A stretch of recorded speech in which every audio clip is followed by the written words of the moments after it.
¿Cómo les va? Bienvenidos a un nuevo programa de Economía 360. Estamos con novedades, fuertes novedades en materia económica, financiera, así que bueno, hoy las vamos a abordar junto a María Laura. ¿Cómo estás, Esteban? ¿Todo bien? Todo bien, María Laura. ¿Qué tal esta semana? ¿Cómo vino? No sé, con la noticia de hoy, fuerte la noticia. Claro, porque bueno, recién nos enteramos una noticia a nivel político, ¿no es cierto?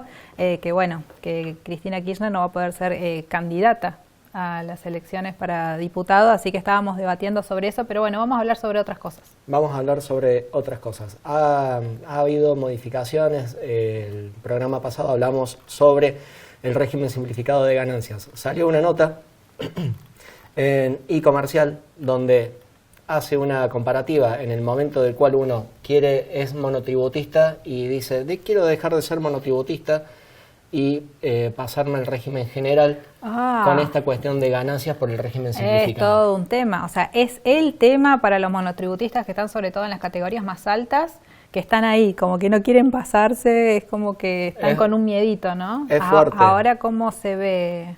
Es fuerte lo que están pagando mensualmente los monotributistas. En locaciones y prestaciones de servicios, la categoría más alta, que sería la K, está en 1 millón por mes, y cuando es venta de cosas muebles, 456.000 pesos. Son importes importantes. Y bueno, que a la hora, digamos, de elegir el régimen simplificado o el régimen general, hablando de monotributo o IVA, sí, ¿no? Pasa que también para el pequeño contribuyente a veces es como un mundo, ¿no? Eso de que, bueno, pagar una cuota de monotributo todos los días 20 o liquidar IVA, ingresos brutos, municipalidad, la muni si corresponde, ganancias. Entonces es como bienes que es un salto. Bueno, eso lo tienen los dos. Claro, bueno, pero digo, ¿qué? ¿Hay algo nuevo? ¿Hay algo más fácil? Creo que la nota quizás puede llegar a ser, trata de igualar el régimen simplificado de monotributo con el régimen general de IVA. Bien. Trata de decir que como que es fácil.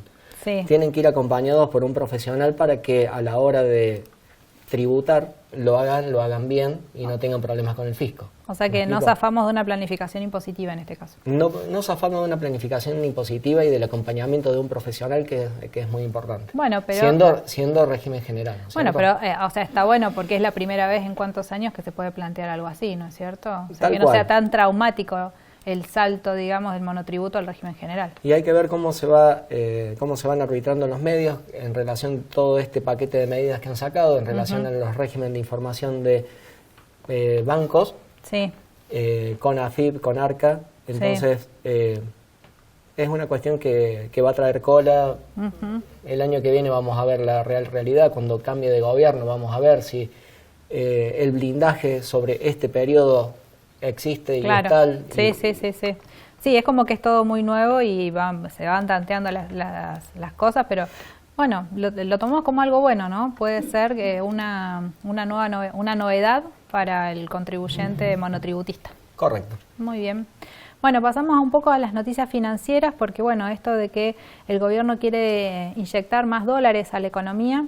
La semana pasada o la anterior tenemos los nuevos BONTE, que son para inversores internacionales, ¿no? Que se pueden suscribir en dólares, y el gobierno quiere sacar nueva deuda que se puede suscribir en dólares, en pesos, pero que se suscriban en dólares, ¿no? Así que, bueno, hay algunos especialistas que están hablando de que es una decisión bastante acertada, dado, digamos, los números de la economía, tanto la tasa de inflación como está el dólar, que está más cerquita de la banda inferior que de la superior, así que bueno.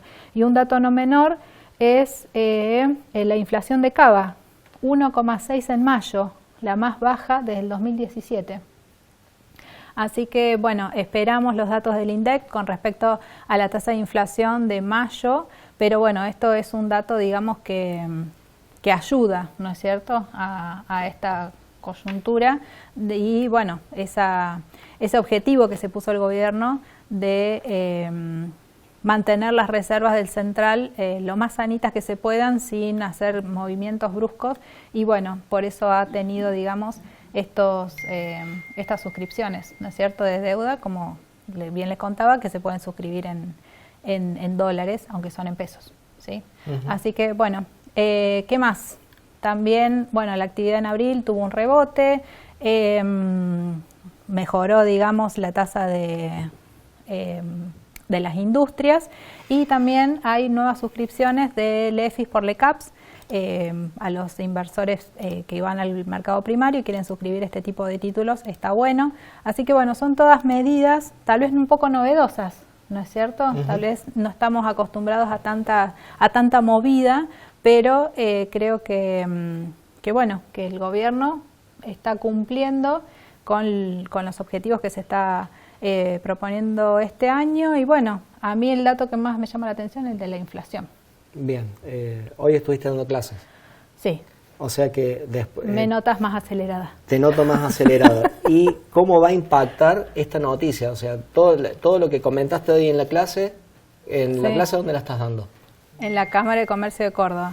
Bien, todo lo que estabas dándole de clases a los alumnos, esto... Bueno, hoy estábamos hablando, hoy estábamos el debate de todas las clases en finanzas, el plazo fijo, UVA, y les estaba comentando que bueno, que el plazo fijo tradicional como lo conocemos va a dejar de ser una herramienta tanto para las empresas como las personas, ¿no?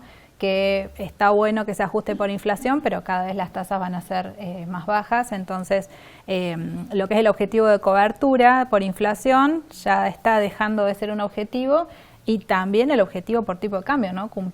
Cubrirnos por una posible devaluación. Entonces como que estamos medio raros, como diciendo, ¿qué pasa? Escuché una nota que decía que voy a invertir para ganar plata ahora. Que apostar a los plazos fijos, que los bancos estaban compitiendo para dar las mejores tasas. Sí, bueno, es el negocio de los bancos, obviamente. Bueno, por eso, con esta tasa de inflación tan baja que lo dio Cava, bueno, vamos a ver cómo se replica a nivel nacional, y bueno, y vamos a ver cómo sigue todo esto. Pero bueno, el plazo fijo no deja de ser una buena opción en estos momentos, siempre fue una buena opción que dan los bancos, y cómo va a jugar con otras competencia, por así decirlo, como pueden ser las billeteras virtuales o los fondos comunes de inversión money market, por ejemplo. Bueno, buenísimo. Listo, terminamos así el primer programa, así súper con mucho acelere. El primer bloque. El primer bloque del programa. El primer bloque del programa. Bueno, ahora continuamos con el segundo y bueno, con la invitada del día de la fecha. Muchas gracias. Arcobaleno, institución de puertas abiertas, especializada en el cuidado de personas mayores. Acompañamos en los desafíos que conlleva el proceso de envejecer. Contamos con una amplia gama de servicios y programas terapéuticos que le permitirán a la persona mayor encontrar herramientas necesarias para sostener un proyecto vital, con autonomía y vinculado a un mundo social que está en permanente transformación. Arcobaleno, seguro, confortable, amigable. Avenida San Martín 1089, Villa Carlos Paz.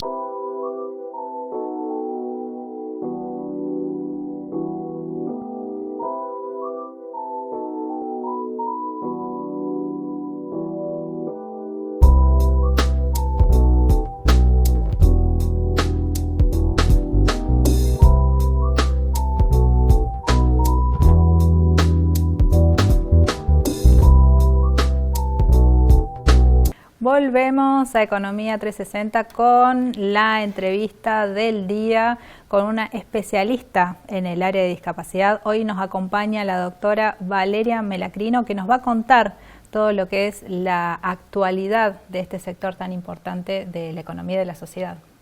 Bueno, ¿qué tal? Buenas tardes, muchas gracias por la invitación. Qué tema álgido nos tocó, ¿no? Esta época está complicada, sí.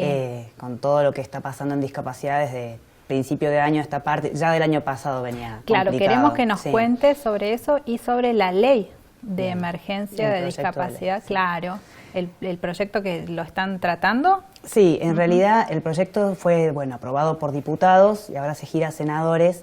Este proyecto de ley de emergencia en discapacidad prevé, digamos, una declaración de emergencia hasta el año 2027.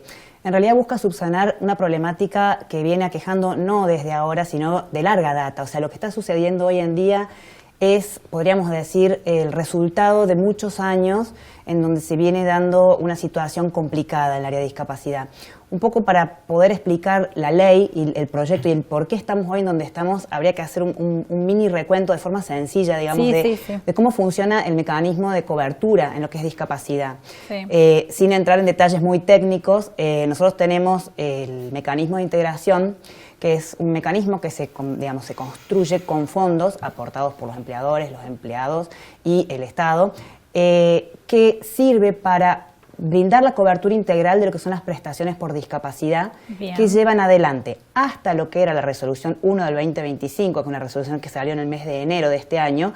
Las obras sociales podían recuperar, entre comillas, los gastos, entre comillas nuevamente, que tenían en virtud de lo que era prestaciones por discapacidad. A partir de la resolución 1 del 2025 se desregula todo el sistema de cobertura de salud, ¿sí? Es como que se abre. Antes existía una triangulación entre lo que eran aportes de los empleados hacia las obras sociales y aquellos que querían gozar de un plan superador en una empresa de medicina privada, pagaban o pagaba el empleador una diferencia que les permitía gozar de la cobertura de una empresa de medicina privada. Hoy por hoy se ha hecho una desregulación en donde incluso los aportantes a obras sociales que tenían beneficio o cobertura de una prepaga, que quisieran continuar con la obra social, tenían un plazo hasta el 1 de abril para ejercer esa elección y decir: yo aporto a la obra social tal, quiero permanecer en esa obra social, sino automáticamente quedaban incluidos en las empresas de medicina privada. Bien. ¿Qué pasa? Este mecanismo de integración hoy en día es aplicable tanto a la cobertura que brindan por prestaciones de discapacidad las obras sociales como las empresas de medicina privada. Bien. Y se sucede que, junto con una desactualización en lo que es los pagos de prestaciones por discapacidad, que están establecidos en el nomenclador de prestaciones básicas para personas con discapacidad, que recordemos, la última actualización fue en el mes de diciembre del año 2024, la resolución conjunta 9 del 2024, resolución conjunta del Ministerio de Salud y la ANDIS, son quienes emiten esas resoluciones y actualizan.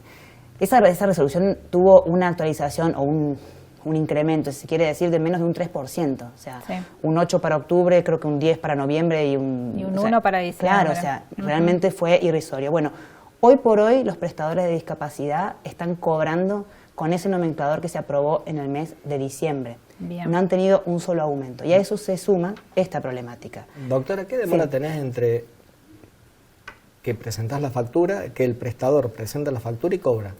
Y es que hay prestadores que han presentado las facturas en el mes de enero y todavía no han cobrado. Claro, para que entienda la gente, el nomenclador de discapacidad es una lista con todas las prestaciones y el gobierno, junto con la ANDIS, dice, bueno, a ver, prestación de hogar, por ejemplo, tantos pesos. Y el prestador no puede cobrar ni más ni menos de ese monto. Entonces, cuando queda desactualizado por efecto inflacionario en este caso, y encima a eso hay que sumarle demora en el pago 90 a 120 días, bueno, es ahí donde se produce un desfasaje. Nosotros en finanzas usamos mucho lo que es el área de salud, porque es donde ahí se ve bien claro el desfasaje que hay entre la facturación y el cobro, ¿no? Claro. Y cómo impacta eso de lleno en los fondos y en las cajas. Claro. Y sin hablar de los costos que tienen las instituciones de profesionales, etcétera, ¿no? En realidad, si uno se pone a analizar lo que es legalmente exigible, o sea, de quien emana la obligatoriedad de la cobertura, es de los agentes de salud, obra social, empresa de medicina privada, ¿sí?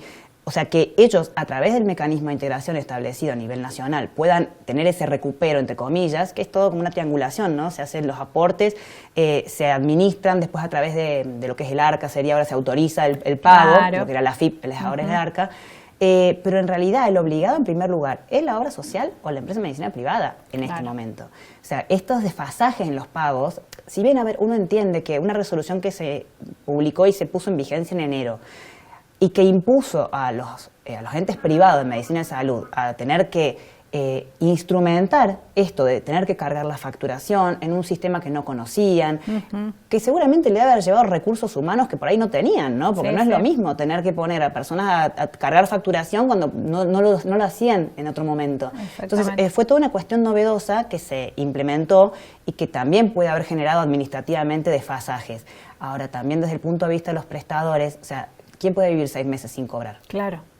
Sí. Y en este sentido, ¿quién termina siendo fuelle? Las familias. Exacto. Porque lamentablemente es lógico que el prestador plantee, no puedo trabajar sin cobrar, aparte es un derecho garantizado constitucionalmente, y que la familia diga, yo no puedo permitir que mi hijo quede sin prestaciones. Entonces son los que terminan tipo fuelle o tipo chicle, cubriendo estos baches que se dan entre un polo y el otro. Hasta que se arme el circuito de pago, después se corta, le calculo en enero, febrero por vacaciones, y después tiene que empezar de vuelta. Sí, dependiendo de la prestación. Dependiendo de la prestación, se corta y vuelve a empezar de vuelta 6 meses así. Claro, el tema es que no perdamos el foco, que acá, más allá de las instituciones, el Estado, los prestadores, el que siempre termina perjudicado es la familia y la persona con discapacidad, ¿no? Es como que a veces son los más vulnerables en todo este sistema, y hasta a veces siento que se los deja un poco de lado, ¿no? Totalmente. Vos imaginá que hoy por hoy una prestadora, llamémosle una maestra de apoyo a la integración escolar, que por ahí buenamente pueda continuar trabajando pese a no cobrar,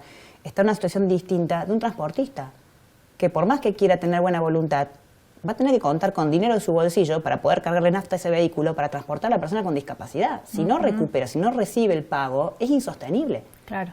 O sea, bajo un arancel que está totalmente desactualizado. Si fuera bueno el porcentaje, el importe del arancel, pero que ayude a soportar que ese importe de arancel esté contemplado el tiempo de demora que es en el pago, bueno, pero acá pierde por todos lados. Exacto. Si bien, como mencionaban en el bloque anterior, el tema de la inflación ha ido descendiendo, o sea, nosotros ya venimos, este nomenclador tiene un atraso de años. Claro. De años, no es del año pasado, tiene un atraso de años. Entonces ya se viene en un desfasaje muy significativo y en este momento un estancamiento absoluto por el término de 6 meses, que ya estamos en junio, claro. Realmente es insostenible. Un poco en base a eso se genera este proyecto de ley, justamente apuntando a lograr una actualización más periódica o más, ¿cómo se podría decir?, más acorde a la realidad, claro. La puesta al día de los pagos.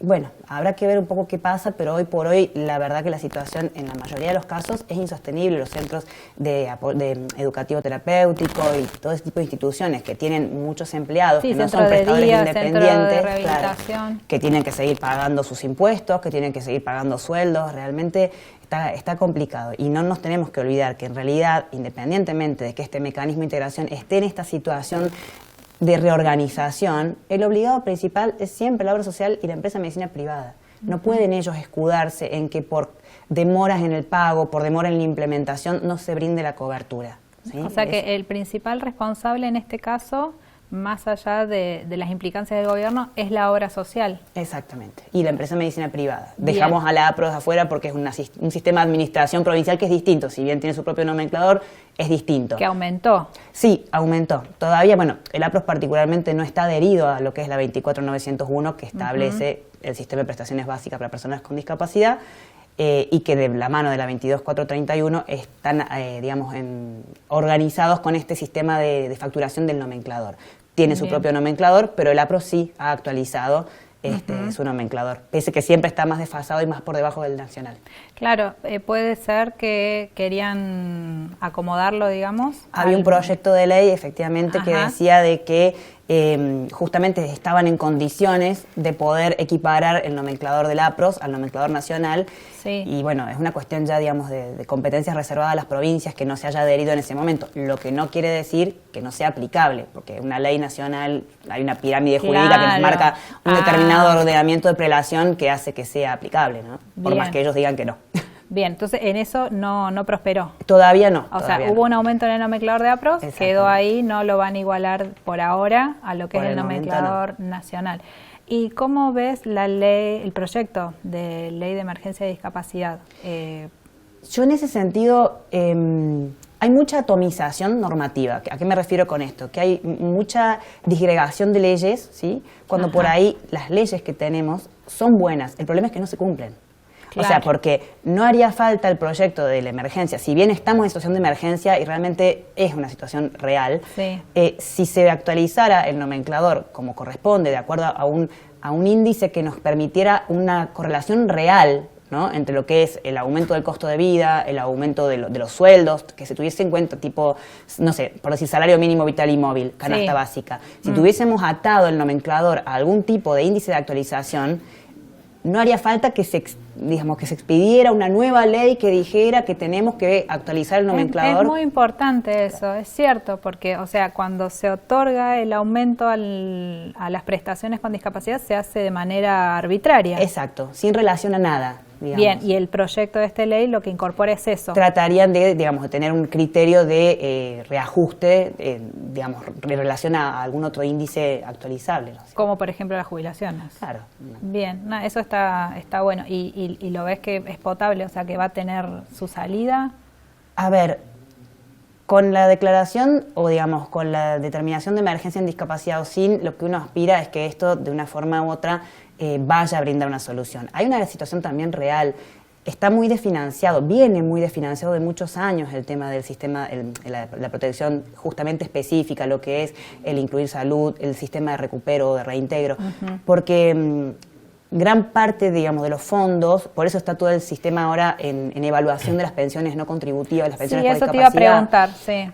Es como que por ahí los fondos, o sea, haría falta un poco más de transparencia, que creo que es lo que se está buscando con todas estas auditorías. Si bien también entiendo que está buenísimo que se hagan, también pienso que faltaron algunos detalles al momento de implementarlas, ¿no? Porque hay gente que le llega la citación y hay gente que está postrada, que no puede moverse. Entonces tendría que implementarse la alternativa de que agentes de la parte pública vayan, así como hacen las juntas, digamos, evaluadoras de discapacidad, que a veces hacen entrevistas. Claro, cuando las personas están internadas y tienen que tramitar el certificado único de discapacidad, hacen videollamada con los médicos del nosocomio donde están ahí internados. Claro. O sea, hay cositas que faltaron, digamos, en la implementación práctica. Tal vez en la rapidez por implementarlo. Yo creo que sí, porque, bueno, situaciones de control como estas no se venían dando y eran necesarias. Bien. Eran necesarias porque justamente la situación de como un globo que se pincha y va perdiendo aire, bueno, que en realidad si lo pinchas explota, pero bueno, como que va perdiendo aire, el sistema fue perdiendo por distintos ángulos o por distintos ámbitos. Entonces está bueno por ahí ejercer un control que permita redistribuir como corresponde.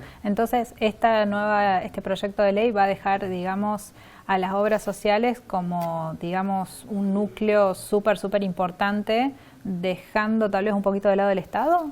O sea, como principales gestoras, digamos, gestora en el sentido de que va a permitir la circulación, digamos, de tanto de la facturación como de las prestaciones, que no haya tanta traba.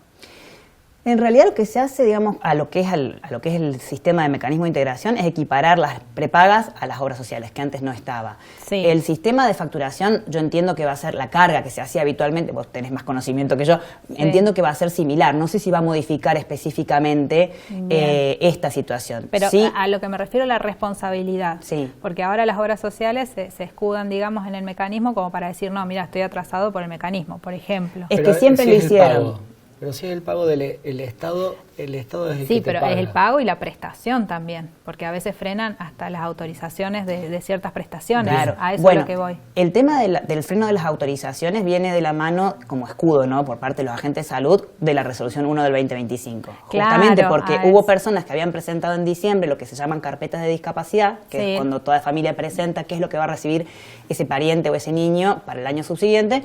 Y en ese sentido, claro, como cambiaron y a lo mejor presentaron a la obra social y en realidad quien termina haciéndose cargo por esta situación es la prepaga, Claro. Hay como un limbo, un estado límbico en donde no se hace cargo ni el uno ni el otro. Sin embargo, en la resolución está contemplado que en el caso que pase a la prepaga, efectivamente no se haya optado por la obra social, no puede entorpecer en lo más mínimo el tema de la autorización de carpetas ni la prestación. O sea, es más, tienen que aceptar las mismas hojas membretadas de la obra social por más que sean prepagas.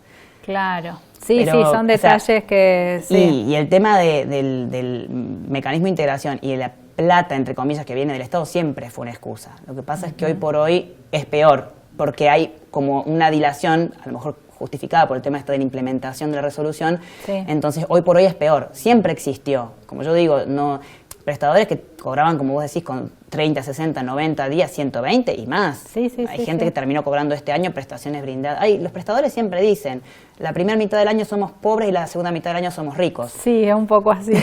Bueno, en esa segunda mitad del año, qué importante que es la planificación financiera a efecto de decir, tengo este volumen de dinero, de recursos, y canalizarlos en bonos, acciones, mover la plata para que genere los frutos necesarios para que en la época de baja no sea tan baja. Sí, esa es una opción. A veces hasta cuesta formar ese fondito, ¿no? Porque, cuesta fondar. Claro, cuesta, sí, ha pasado. Cuesta. O sea, no es imposible, se ha hecho, se hace de hecho, pero bueno, como quedó tan actualizado, digamos, ese nomenclador, esos valores de referencia por el cual se factura, es como que siempre estás corriendo la de atrás. Claro, porque en este caso me parece que el aumento más importante que se está dando, sobre todo para las instituciones, son los servicios.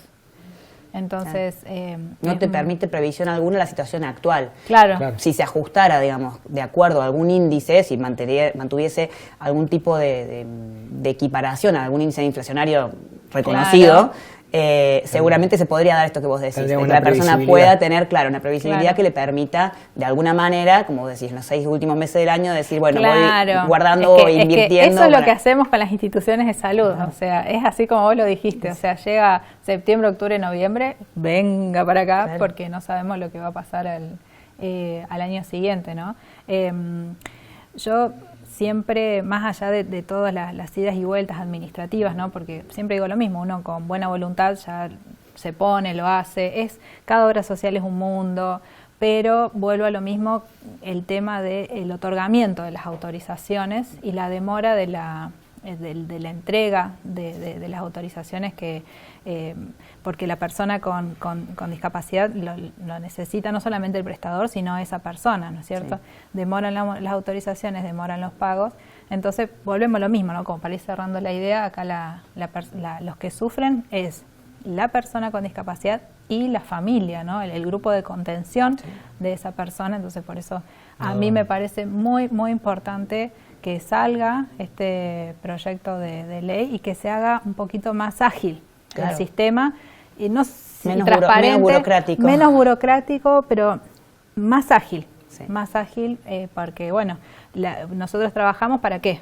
Para que esa familia y para que esa persona tenga calidad de vida, ¿no? Así que me parece que, bueno, yo soy la que pongo, digamos, ahí el voto de confianza en senadores para que salga este proyecto, y bueno, me imagino vos que en el estudio, bueno, también, tenés casos. La verdad que sí, y bueno, el tema justamente de la dificultad en conseguir las autorizaciones de las carpetas lamentablemente es moneda corriente. O sea, hasta cuestiones administrativas de escribió con virome azul y tenía que escribir con virome negra. Son cosas que no pueden pasar. No pueden pasar. Pero pasa. Bueno, doctora, muchísimas gracias por la charla, por hablarnos de esta problemática, lamentablemente. Esperemos que acá unos meses vengas y hablemos de algo, de lo bien que está funcionando el sector, pero bueno, es una forma de que acercarle a la gente y que conozca, digamos, lo que viven tal vez otras familias y lo que compone este sector de la sociedad tan vulnerable hoy por hoy. Bueno, gracias por la invitación. Muchas gracias por haber venido. Doctora. ¿Nos vamos? Nos vamos. ¿Nos vemos la semana que viene? Así es. Bueno, o nos vamos a ver después del programa. Nos vemos después del programa. Bueno, nosotros nos vemos después del programa, a ustedes lo vemos la semana que viene. Hasta la próxima. Hasta la próxima.